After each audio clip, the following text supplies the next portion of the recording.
Bismillahirrahmanirrahiim. Kulanti wacan oo wanaagsan daawadayaal meel walba aad joogtaan ku soo dhawaada warka maalinimo ee aad ku maqli doontaan barnaamijkeena inta hawada ka bixi doono. Halka aad warkaasi ka dhageysan doontaan waa sooyaalka hawada. Daawada haddii ay ku tahay marka ay kugu horeysay fadlan subscribe inoo sar haddii aad hore noogu joogtana aad ayaad mahadsan tahay. Ku soo dhawaaw wararka maanta aad ku maqli doontaan barnaamijkeena waxaa ka mid noqon doona madaxweyne Farmaajo iyo Saciid Dani oo wada hadal yeeshay kadib markii madaxweyne Saciid Dani uu ku gacan saaray wada hadalkaasi. Farmaajo oo raaligelin ka bixiyay dhibkii loo geystay gobolada waqooyi. Puntland oo soo saartay digniin culus oo ka dhan ah dowladda Soomaaliya. Wararka dibaddana waxaa ka mid noqon doona Mareykanka oo xayiraad ka qaaday shirkadda Albaraka. Waa tahay daawadayaal aynu ku horeynay madaxweynaha Soomaaliya Maxamed Cabdullaahi Farmaajo ayaa waxa uu in muddo ah kadib ka hadlay khilaafka siyaasadeed ee ragaadiyay wada shaqayntii dowladda federaalka Soomaaliya uu hogaaminayo iyo qaar ka mid ah maamul goboleedyada dalka ka jira. Khilaafkan ayaa la bilowday qabashadii hoggaanka dowladda federaalka ee madaxweyne Farmaajo kaas oo soo jiitamay 3 sano oo xilka hayay iyadoo maamulada qaarna ay dowladdiisu ka hirgelisay hogaamiyeen aan sidaas dadkeedu aan u qanacsanayn.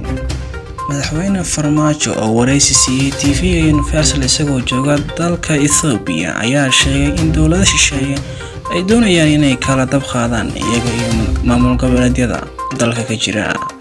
Taasna ay tahay mid aysan aqbali doonin ka dowlad ahaan.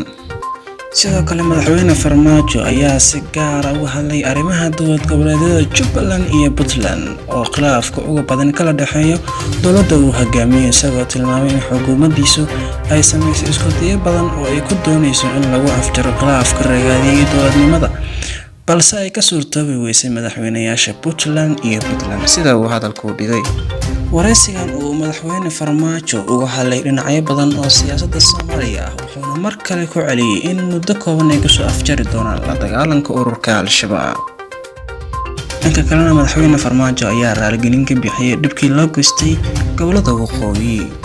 madaxweynaha Soomaaliya Maxamed Cabdullaahi Farmaajo ayaa gobolada waqooyi ee Soomaaliya ee hadda loo yaqaan Somaliland raaligelin ka siiyay duqeyntii xasuuqii ay dowladda gacanka u geysatay. madaxweyne Farmaajo ayaa sheegay in loo baahan yahay garowsho isla markaana la iska ilaawo wixii xumaa ee dhacay iyada oo loo baahan yahay in la xiro bogga madow lana furo mid cusub. sidoo kale madaxweynaha ayaa yiri anigoo ah madaxweynihii qaranka waxaan rabaa inaan cudurdaarka sameeyo oo aan raaligelintaas aan gaarsiiyo walaalaheen reer waqooyi idinkuna aad ila qaadataan. raaligelintan uu bixiyay madaxweyne Farmaajo ayaa timid kadib 2 maalin oo ay ku kulmeen madaxweynayaasha Soomaaliya iyo maamulka Somaliland magaalada Addis Ababa isla markaana aan ilaa hadda aan la faahfaahin warar dheeraad ah oo la xiriira arrintaasi. waa tahay daawadayaal markana Puntland oo soo saartay digniin culus oo ka dhan ah dowladda Soomaaliya. khilaafka u dhaxeeya dowladda dhexe iyo maamul goboleedyada ayaa sii xoogeysanaya waxaana muuqata in Puntland ay digniin hor dhigtay madaxda dowladda federaalka Soomaaliya. Cali Xasan Axmed Sabari oo ah wasiirka wasaaradda warfaafinta ee Puntland ayaa ka dhawaajiyay in dowladda ay bilihii ugu dambeeyay sare u qaaday farangelinta dhanka maamulka ah oo ay ku hayso nidaamka ay ku shaqeynayaan waxaana uu sheegay inay horseedi karto dhibaato hor leh. wasiirka oo hadalkiisa sii wata ayaa wuxuu carabka ku adkeeyay in Puntland ay dhowr jeer isku dayday inay wada hadal la gasho dowladda federaalka Soomaaliya si loo dhameeyo muddo ku dhex jira balse ay ku gacan saartay dowladda federaalka Soomaaliya halkaasna ay fashil ku dhashay. dhibaato ayaa ku iman karta dalka haddii aan la tixgelin dastuurka. madaxda dowladda waxaan u soo jeedinayaa inay maamulka Puntland ka dhaafaan faragelinta ayuu yiri Cali Sabari.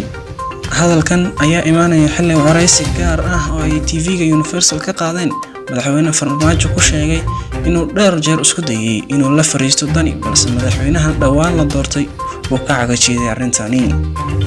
waa tahay daawadayaal markana wararka dibadda. Mareykanka oo xayiraad ka qaaday shirkadda Albaraka. dowladda Mareykanka ayaa xayiraad ka qaaday isla markaana liiska argagixisnimada ka saartay shirkadda Albaraka Group of Companies ee Soomaaliya. qoraal la soo dhigay website-ka wasaaradda maaliyadda Mareykanka oo ku taariikhsan February 12, 2020 kana soo baxay xafiiska maamulka hantida dibadda ayaa lagu sheegay in dhammaan shirkadaha hoos yimaada Albarkaad laga saaray liiska argagixisada taageera. Shirkadaha hoos tagay Albarkaad Group of Companies waxaa ka mid ah Albarka Exchange LLC, Albarkaad Bank, Albarkaad Financial, Albarkaad Global Telecommunication iyo kuwo kale. Qaramada Midoobay ayaa 8 sano ka hor February 17, 2012 waxay sidoo kale Albarkaad ka saartay liiska xayiraadda ee shirkadaha lala xiriiriyo argagixisada. Go'aanka looga saaray Albarkaad liiska Mareykanka ayaa albaabada u furaya inay dib u hesho hantidii uu Mareykanka ka xayiray. waa tahay daawadayaal waynaga intaa warkii maanta halkaad warkaasi kula socoteen sooyaalka hawada waxaa idin soo jeedinaya anigoo Maxamed Cabdullaahi Maxamed intaan barnaamij caynkan oo kale ah ku kulmi doono waxaan idinkaga tagayaa sidaa iyo